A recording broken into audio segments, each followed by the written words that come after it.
இப்போ நீங்கள் பார்த்துக்கிட்டு இருக்கிறது மிகப்பெரிய காவா.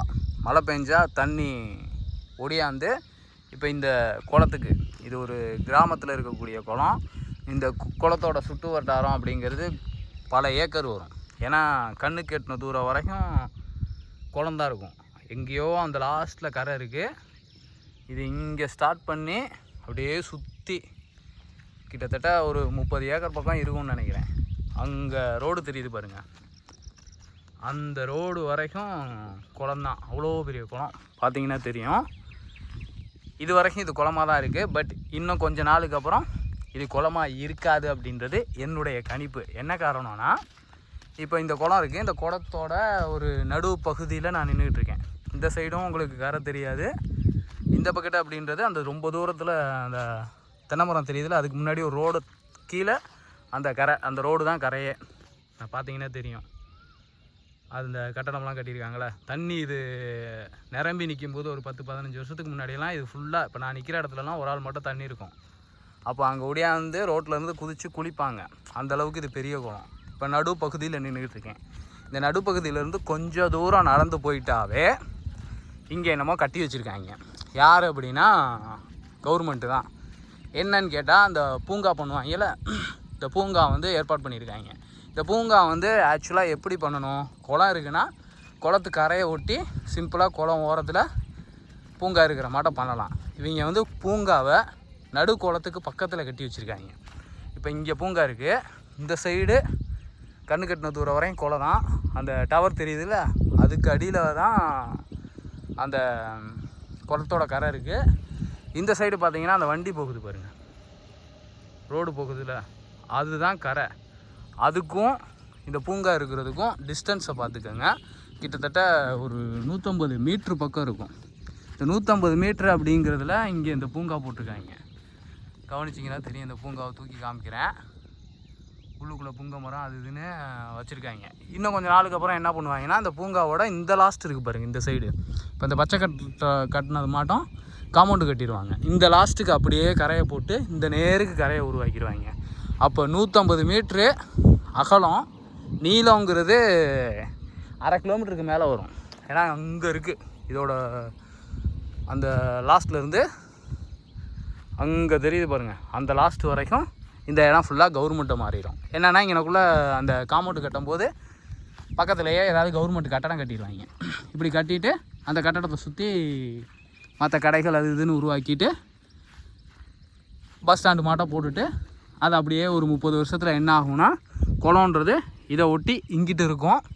அதுவும் இங்கனக்குள்ளெல்லாம் கடை கடைன்னு வந்துருச்சுன்னா குளம்ன்றது கொஞ்சமாக இத்துணுண்டாக மாறிடும். இங்கிட்டு ஃபுல்லாக வீடாக மாறிடும். குளம்ன்றது காணா போயிடும். இப்படி தான் தமிழ்நாட்டில் பல குளங்கள் வந்து அரசாங்கத்தினாலையும் அரசியல்வாதிகளாலையும் அதிகாரத்து திமிர்னாலையும் இங்கே காலியாகிக்கிட்டு இருக்கு. ஸோ குளத்துக்கு நடுவில் இப்படி செடி கொடிகள் வைக்கலாமா, பூங்காக்கு ஏற்பாடு பண்ணலாமா? இது எதுக்கு? Waste of time. ஓரத்தில் பண்ணலாம், இல்லாட்டினா இது கரைகளை எடுத்து கட்டி கரைகளில் நடலாம். குளத்தை குளமாக மட்டும் பாதுகாக்கலாம். குளத்து நடுவில் இதை பண்ணணுன்ற அவசியம் என்ன? இது மாட்டம்தான் பக்கத்தில் ஒரு 30-35 வருஷத்துக்கு முன்னாடி ஒரு ஊர், அங்கே வந்து குளத்துக்கு பக்கத்தில் சின்னதாக பஞ்சாயத்து ஆஃபீஸ் கட்டினாங்க.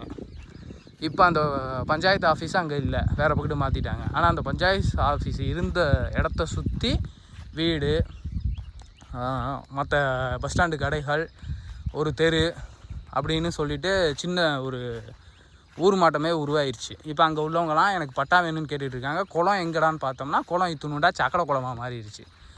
ஒரு 30 வருஷத்துக்கு முன்னாடி பெரிய குளமாக இருந்தது, இன்றைக்கி வந்து குட்டையாக மாறி கிடக்கு. அதே போல் தான் இந்த குளமும் இன்றைக்கி பெரிய லெவலில் இருக்குது. இப்படி தான் ஆரம்பிப்பாங்க.